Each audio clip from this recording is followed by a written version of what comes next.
pretty lies. Look me in the face, tell me that you love me, even if it's fake. Hello everyone, welcome to my channel commerce with Anjali तलवार।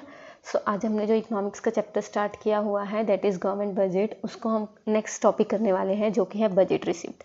Last class में आपको government budget की introduction class हो गई थी already हमारी, जिसमें आपको बताया था गवर्नमेंट बजट होता क्या है, कब अनाउंस करता है, कौन अनाउंस करता है, उसमें क्या बताया जाता है और क्या गवर्नमेंट के ऑब्जेक्टिव होते हैं जब वो बजट बनाती है। तो और आपको मैंने ये एक चार्ट दिखाया था जिसमें मैंने आपको कहा था कि ये आपका होमवर्क है कि इसको आपको कुछ नहीं करना, आपको जस्ट ये याद रखना है कि जो गवर्नमेंट का बजट होता है ना, जो गवर्नमेंट का बजट होता है उसके दो पार्ट्स होते हैं, रिसिप्ट साइड और एक्सपेंडिचर साइड। ये मैंने आपको बताया था। इसको आगे दो पार्ट्स में डिवाइड किया गया, रिवेन्यू एंड कैपिटल नेचर में। और मैंने आपको होमवर्क में ये कहा था कि सिर्फ ये याद करके आना है आपने क्या, कि रिवेन्यू में चाहे वो रिसिप्ट हो चाहे वो एक्सपेंडिचर हो, गवर्नमेंट की एसेट और लाइबिलिटी पे कोई फ़र्क नहीं पड़ता। गवर्नमेंट की एसेट और लाइबिलिटी पे कोई फ़र्क नहीं पड़ता। और कैपिटल में गवर्नमेंट की एसेट और लाइबिलिटी पे फ़र्क पड़ता है। ये बात समझ आई? सेम ऐसे इस साइड था, ठीक है, बस ये याद करना था। अब यहाँ पे जो आर्ट्स के बच्चे हैं उनको नहीं पता कि एसेट लाइबिलिटी एक्चुअल में होता क्या है, राइट, कि एसेट क्या होती है, लाइबिलिटी क्या होती है, किस पे इफेक्ट पड़ेगा, किस पे नहीं पड़ेगा, है ना। तो बच्चे एसेट लाइबिलिटी क्या है आपको बस इतना समझना। देखो जो कॉमर्स वाले हैं उनको तो ऑलरेडी पता है, बहुत अच्छे से पता है, लेकिन जो आर्ट्स वाले हैं उनके लिए बस बेसिक से इतना पॉइंट समझ लो। एसेट होती है हमारी संपत्ति, मतलब वो चीज़ें जो हमारी हैं, हम ओन करते हैं, जिसको जो हमारी पोसेशन में है, हम ओनर हैं उसके। लाइक हमारे घर कोई फर्नीचर पड़ा है, हमारी कोई लैंड पड़ी है, बिल्डिंग पड़ी है, जो चीज़ हमारी है कल को उसको सेल करके हमें पैसा मिलेगा पॉजिटिव, तो वो चीज़ किस में आती है? एसेट में। और लाइबिलिटी होती है हमारी देनदारियाँ। देनदारियाँ मतलब लाइक लोन्स हो गए, अगर हम किसी से लोन ले रहे हैं तो वो क्या है? हमारी लाइबिलिटी है। ये बात समझ आई? तो बस आप इतना समझिए, एसेट हमारे लिए पॉजिटिव है जो हमारी चीज़ें हैं, जितनी होगी अच्छी बात है। लाइबिलिटी हमारे लिए नेगेटिव है क्योंकि वो देनदारियाँ हैं, हमने कल को वापस करनी है, लाइक लोन हो गए, ठीक है। आप इतना समझो सिर्फ। तो अब मुझे बताओ, हमें यहाँ से क्या पता लग रहा है? हमें यहाँ से पता लग रहा है कि गवर्नमेंट बजट दो पार्ट्स में डिवाइडेड है, रिसिप्ट एंड एक्सपेंडिचर। आगे दो पार्ट्स में डिवाइडेड है, receipt and revenue receipt and capital receipt. अब मुझे इस बात का जवाब दो कि जो रिवेन्यू रिसिप्ट है उसका मतलब क्या होगा? देखो, रिसिप्ट का मतलब पैसे का आना, तो गवर्नमेंट की वो सारी इनकम जिससे गवर्नमेंट की एसेट लाइबिलिटी पे कोई फर्क नहीं पड़ेगा, वो रिवेन्यू रिसिप्ट। और गवर्नमेंट की वो सारी इनकम जिससे उसकी एसेट लाइबिलिटी पे फर्क पड़ेगा, तो वो क्या हो जाएगी? हमारी कैपिटल रिसिप्ट।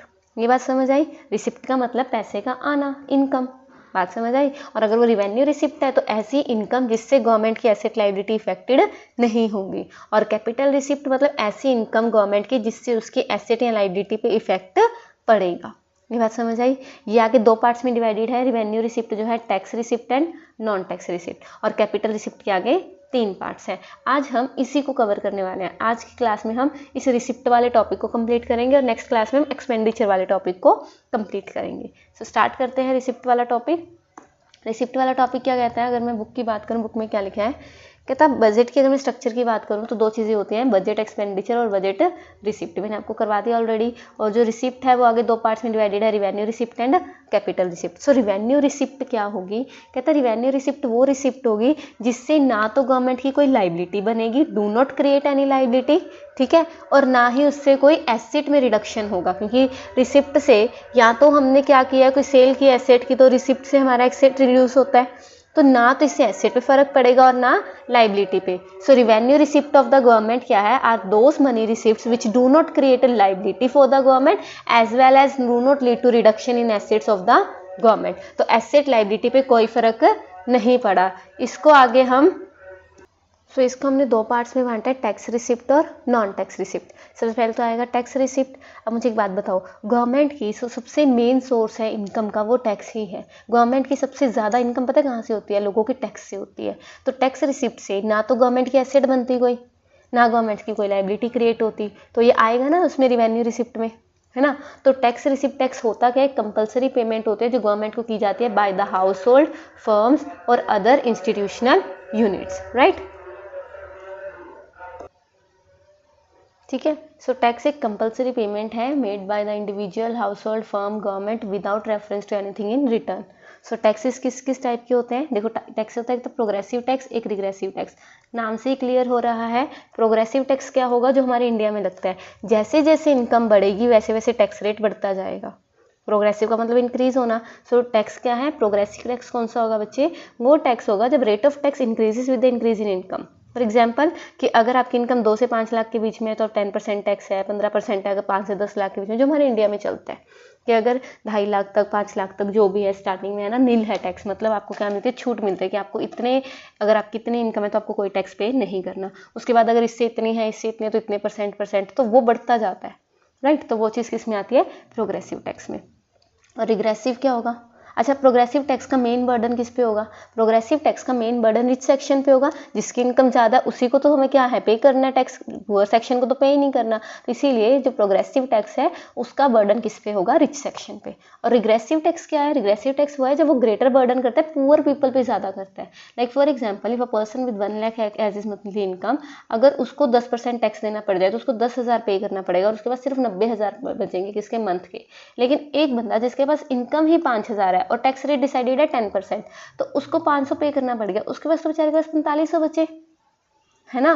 तो उसकी वजह से क्या होगा, पुअर हेल्थ, पुअर डाइट, ये सब हो जाएगा। तो इससे क्या होता है, कांस्टेंट रेट होता है कि हमने रिच एंड पुअर सेक्शन पे रिग्रेसिव टैक्स में एक ही टैक्स रेट रख दिया, इसमें 10%, आपकी जितने भी इनकम है आपको पे करना है। तो मेन जो बर्डन है किस पे हो गया, पुअर सेक्शन में। समझ आया। नेक्स्ट है वैल्यू एडेड टैक्स, जिसको हम वैट कहते हैं, या specific tax. Value added tax क्या होता था, ये पहले चलता था, अब इसकी जगह जीएसटी आ गया। वैल्यू एडेड टैक्स का मतलब क्या है, जैसे जैसे वैल्यू ऐड होती जाएगी हमारी किसी प्रोडक्शन में, लाइक कॉटन से थ्रेड बना, वैल्यू ऐड हुई, उस पर टैक्स लगेगा। थ्रेड से कपड़ा बना, उसमें वैल्यू ऐड हुई, उसमें टैक्स लगेगा। कपड़े से शर्ट बनी, वैल्यू ऐड हुई, लगेगा। वो शर्ट होलसेलर के पास गई, टैक्स लगेगा। रिटेलर के पास गई, वैल्यू ऐड हुई, टैक्स लगेगा। तो हर स्टेप पे क्या लग रहा था, टैक्स लग रहा था। अब उसको खत्म करके क्या लगा है, जीएसटी, जो फाइनल गुड्स पे लगता है ना, तो वो चीज़ आ जाएगी। सो वैल्यू एडेड टैक्स क्या है, एक इनडायरेक्ट टैक्स है जो इम्पोज किया जाता है value added at the various stages of production. तो अब इसकी जगह क्या आ गया है, जीएसटी, ये ध्यान रखना। और स्पेसिफिक टैक्स क्या है, स्पेसिफिक टैक्स है जो स्पेसिफिक चीज़ पे लगे, like on the basis of unit, size, weight, इस पे जब टैक्स लगता है तो इसको हम क्या कहते हैं, स्पेसिफिक टैक्स। आपको पता है ना, अगर फॉरेन में कोई चीज़ भेजनी हो, अगर आप एक उससे वेट से ज़्यादा भेजोगे तो ज़्यादा पैसे लगते हैं, ज़्यादा टैक्स लगता है, तो वो चीज़ वो किस में आता है, स्पेसिफिक टैक्स में। ठीक है। और 2 टैक्स और रह गए, डायरेक्ट एंड इनडायरेक्ट टैक्स, ये लास्ट ही है और ये इंपॉर्टेंट है, इसका डिफरेंस जरूर आएगा। देखो डायरेक्ट टैक्स क्या है, जैसे हमारा इनकम टैक्स है, मतलब मेरे पे टैक्स लगा, मैंने अपनी जो है आईटीआर भरी, इनकम टैक्स रिटर्न भरी, गवर्नमेंट को अपने पैन कार्ड के थ्रू अपने अकाउंट में से क्या किए, पैसे ट्रांसफर कर दिए। तो जिसको टैक्स लगा, जिसने टैक्स पे किया, उसने डायरेक्ट गवर्नमेंट को पे किया, तो वो क्या है, डायरेक्ट टैक्स। लेकिन इनडायरेक्ट टैक्स क्या है, जैसे जीएसटी हो गया, अब आप कोई चीज़ परचेज करने गए, वहाँ पे उसने आपसे एडिशनल अमाउंट किस लिए चार्ज किया, जो जीएसटी लगता है। कहते हैं ना कि ये चीज़ महंगी है क्योंकि इस पर जीएसटी लगता है, तो आप वो देख के आए, जीएसटी के अमाउंट किसको दे के आए, प्रोड्यूसर को, लगा लो उसको, जो भी रिटेलर वहाँ पे था, जो भी लगा लो वो दुकानदार था, ठीक है, वेंडर सेलर जो भी है, तो वो आगे किसको पे करेगा, गवर्नमेंट को पे करेगा, राइट। तो टैक्स तो आपके पास से गया, पैसे आपके पास से गए, लेकिन इनडायरेक्टली, है ना, डायरेक्टली आपसे नहीं गए, तो वो क्या होता है, इनडायरेक्ट टैक्स। सो देख लेते हैं, direct tax is the one on the final burden on which is borne by the person to whom it is imposed, like income tax। और indirect tax क्या है, whose initial burden or impact is on one person but the succeeds in shifting the burden to another person, जिसमें हम shift कर देते हैं, तो वो क्या हो जाता है, indirect tax। समझ आया। तो हमने एक पार्ट, देखो इसको अब चेक करो, हमने क्या कंप्लीट किया इसमें से, देखो ध्यान से, हमने क्या किया, बजट रिसिप्ट स्टार्ट किया, ठीक है, बजट रिसिप्ट स्टार्ट किया हमने, बजट रिसिप्ट स्टार्ट किया, बजट रिसिप्ट में रिवेन्यू रिसिप्ट स्टार्ट किया, रिवेन्यू रिसिप्ट में से टैक्स रिसिप्ट के 3 पार्ट्स कंप्लीट कर दिए। कौन कौन से किए थे हमने, प्रोग्रेसिव टैक्स, रिग्रेसिव टैक्स, और वो value added tax, specific tax, और डायरेक्ट एंड इनडायरेक्ट टैक्स। अब जो आता है वो आता है नॉन टैक्स रिसिप्ट की बारी। पढ़ लिया अब नॉन टैक्स रिसिप्ट को। तो नॉन टैक्स रिसिप्ट्स क्या होते हैं कि टैक्स के अलावा जो इनकम है, जिससे गवर्नमेंट की ना तो एसेट पे फर्क पड़ेगा और ना ही उसकी लाइबिलिटी पे फर्क पड़ेगा, तो वो सारी किस में आती हैं, नॉन टैक्स रिसिप्ट में, ठीक है, अदर देन टैक्स आ जाएंगे ये। तो इसमें पहला आएगा फीस। फीस क्या होती है, कोई भी पेमेंट हम गवर्नमेंट को करते हैं जो उससे सर्विस ले रहे हैं उसके लिए, land registration fees, birth certificate बनवाते हैं, एक आधार कार्ड भी अपडेट करवाना है तो उसकी भी 100 रुपये फीस है, पता है ना। तो ये सारे क्या है, फीस जब हम गवर्नमेंट से कोई फैसिलिटी लेते हैं, उसकी सर्विस होती है, तो वो एक मिनिमल सी फीस हमसे चार्ज करता है। फिर आता है फाइन्स, ये तो आपको बहुत अच्छे से पता होंगे, बहुत फाइन भरे हैं स्कूल में भी, है ना, और खासकर बॉयज़ ने ये चालान वगैरह बहुत भरे होंगे मुझे लगता है। सो फाइन्स क्या है, जब हम किसी लॉ को, किसी रूल को ब्रेक कर देते हैं, नहीं मानते, तो उससे हमें पनिशमेंट मिलती है, और उस पनिशमेंट में हमें क्या है, कुछ पेमेंट करनी पड़ती है, जिसको हम कहते हैं फाइन्स, राइट। तो फाइन, फिर आता है एस्टेट। एस्टेट क्या है कि अगर किसी पर्सन की बहुत सारी वेल्थ पड़ी थी, कोई जायदाद थी लगा लो, और उस पर्सन की डेथ हो जाते बिना किसी लीगल हायर के, कि उसका कोई वाली वारिस नहीं है, उसने कोई भी बिल नहीं बनाई, तो वो सारी जो प्रॉपर्टी है, उसकी वेल्थ है, वो गवर्नमेंट की हो जाती है। ठीक है, तो उसको हम क्या कहते हैं, एस्टेट, उससे जो इनकम होगी, राइट। और फिर आता है हमारा नेक्स्ट स्पेशल असेसमेंट। देखो स्पेशल असेसमेंट क्या होता है कि गवर्नमेंट के किसी स्टेप उठाने से हमारी पर्सनल प्रॉपर्टी का क्या होता है, लगा लो वैल्यू बढ़ती है, तो उसके लिए गवर्नमेंट क्या करेगी, कुछ ना कुछ चार्ज करेगी। फॉर एग्जाम्पल, अब हमारे यहाँ पे घरों के पास सीवरेजेस बने है ना, रोड्स बने, ये सब चीज़ें, तो इसकी वजह से हमारे घर की वैल्यू बढ़ती है, तो हमसे सीवरेज चार्ज लेती है कि नहीं लेती, डेवलपमेंट चार्जेस लेती है ना, तो वो चीज़ वो किस में आता है, स्पेशल असेसमेंट में। ठीक है, फिर income from public enterprises. Income from public enterprises का मतलब क्या है, जो हमारी पब्लिक कंपनीज हैं, गवर्नमेंट कंपनी है, अब गवर्नमेंट कंपनी का जो प्रॉफिट होगा वो क्या है, रिवेन्यू रिसिप्ट है ना गवर्नमेंट के लिए, ये बात समझ आई। और फिर income from sale of spectrum like 2G 3G, ये जो 2G 3G 4G 5G ये न्यू आते रहते हैं है ना हमारे नेटवर्क्स, तो इनको बेच के भी तो गवर्नमेंट पैसा, मतलब ये भी एक तरह की कंपनी सी होगी, गवर्नमेंट पैसा कमाती है, तो ये भी हमारे क्या हो गए, रिसिप्ट हो गए, रिवेन्यू रिसिप्ट। और इसके अलावा ग्रांट्स और डोनेशंस, जो भी गवर्नमेंट, पीछे से बाढ़ आई थी है ना, हमें पता है फ्लड आया था, या पीछे से कोरोना हुआ था, गवर्नमेंट सबसे पहले अपना नंबर देती है, जब भी न्यूज़ आ रही होती है तो नीचे नंबर चल रहा होता है, इस पर डोनेट कर दो जी, तो वो क्या है, गवर्नमेंट की इनकम हो रही है, राइट। कोई ग्रांट दे रहे हैं, डोनेशन दे रहे हैं हम, तो वो गवर्नमेंट की इनकम हो रही है, और वो रिवेन्यू रिसिप्ट है, क्यों, क्योंकि ना तो उससे एसेट बन रही, ना उससे लाइबिलिटी, तो ये सारी किस में आ जाती है, नॉन टैक्स रिसिप्ट में। आई होप आपको ये क्लियर हो गया होगा। टैक्स रिसिप्ट हमने पढ़ ली थी 3 तरह की, नॉन टैक्स में हमने पढ़ा fees, fines, estate, special assessment, income from public enterprises, income from sale of spectrum and grants and donation. तो ये वाला पार्ट हमारा जो है इसका कंप्लीट हो चुका है, हमने ये भी पढ़ लिया।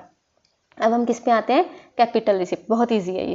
कैपिटल रिसिप्ट में 3 ही चीज़ें आती हैं। अब कैपिटल रिसिप्ट कौन सी रिसिप्ट होगी बेटा, गवर्नमेंट की वो इनकम जिससे या तो गवर्नमेंट की लाइबिलिटी क्रिएट होगी कि गवर्नमेंट लोन ले रही है, देखो पैसा आ रहा है, पैसा आएगा तो या तो हमने लोन लिया है तो लाइबिलिटी बढ़ेगी, ये बात समझ आई। तो यहाँ तो हमारी लाइबिलिटी जो गवर्नमेंट की, सॉरी हमारी नहीं, गवर्नमेंट की लाइबिलिटी इंक्रीज होगी, या गवर्नमेंट की एसेट डिक्रीज होगी कि उसने कोई अपनी एसेट बेच दी और उससे पैसा आया, तो ये चीज़ें किस में आएंगी, कैपिटल रिसिप्ट में। So capital receipt are those money receipts of the government which either create a liability for the government और cause a reduction in asset. इसमें 3 चीज़ें आती हैं, लोन की रिकवरी होना, खुद लोन लेना, इसके अलावा अदर रिसिप्ट जिसमें हम डिसइन्वेस्टमेंट पढ़ेंगे। तो रिकवरी ऑफ लोन का मतलब क्या है कि गवर्नमेंट ने कोई लोन दे रखा था ऑलरेडी, ठीक है, सेंट्रल गवर्नमेंट ने स्टेट गवर्नमेंट को लोन दे रखा था या आगे किसी को लोन दे रखा था और वो लोन रिफंड हो गया कि लोन की वापसी हो गई, तो लोन वापस आ गया। ये लोन हमारे लिए एसेट था कि हमारे पैसे आने थे, राइट। अब वो ये पैसे आ गए तो एसेट रिसिप्ट तो हुआ, लेकिन उससे हमारी एसेट कम हो गई, इसीलिए किसका पार्ट है ये, कैपिटल रिसिप्ट का, ठीक है। इसके अलावा बोरोइंग एंड अदर लाइबिलिटीज, कि जब गवर्नमेंट खुद बोरिंग लेते हैं, खुद लोन लेगी, तो वो भी तो कैपिटल रिसिप्ट है, उससे उसकी लाइबिलिटी बढ़ेगी। जनरल पब्लिक से भी ले सकते हैं, लाइक मार्केट बोरिंग्स जो करती हैं, ये हमारी सेबी सिक्योरिटी एक्सचेंज वगैरह में, आरबीआई से या रेस्ट ऑफ द वर्ल्ड से लोन ले सकती है। इसके अलावा अदर रिसिप्ट्स क्या है, डिसइन्वेस्टमेंट। डिसइन्वेस्टमेंट मतलब कि इसकी जो खुद की पब्लिक कंपनीज पड़ी हैं वो अगर वो बेच दे प्राइवेट ओनरशिप में, है ना, प्राइवेट सेक्टर को कंपनी बेच देगी तो इसका पैसा तो आएगा लेकिन इसकी एसेट कम हो जाएगी। कंपनियां बेच के जब ये पैसा कमा रही है तो वो चीज़ किस में आएगी, कैपिटल रिसिप्ट। इजी चैप्टर नहीं, सॉरी, टॉपिक डन, ठीक है, समझ आया, टॉपिक डन हो गया। तो ये आपका जो पार्ट है या ये वाला पार्ट, रिसिप्ट वाला पार्ट, वो कंप्लीटेड है। तो हमने क्या पढ़ा आज, बजट रिसिप्ट पढ़ा, इसके 2 टाइप्स पढ़े, रिवेन्यू और कैपिटल। रिवेन्यू का मतलब कि हमने कोई भी एसेट लाइबिलिटी भी इफेक्ट नहीं होगा, tax receipt, non tax receipt. और कैपिटल रिसिप्ट जिससे हमारी या तो लाइबिलिटीज बढ़ेगी या एसेट कम होगी, तो उसमें हमने 3 पार्ट्स पढ़ लिए। तो आपका ये टॉपिक, रिसिप्ट वाला टॉपिक कंप्लीट है। इसको ढंग से करो। तो करते हैं एक्सपेंडिचर वाला टॉपिक नेक्स्ट क्लास में, तब तक के लिए इसको कर लो। Thank you so much. Tell me pretty lies, look me in the face, tell me that you love me.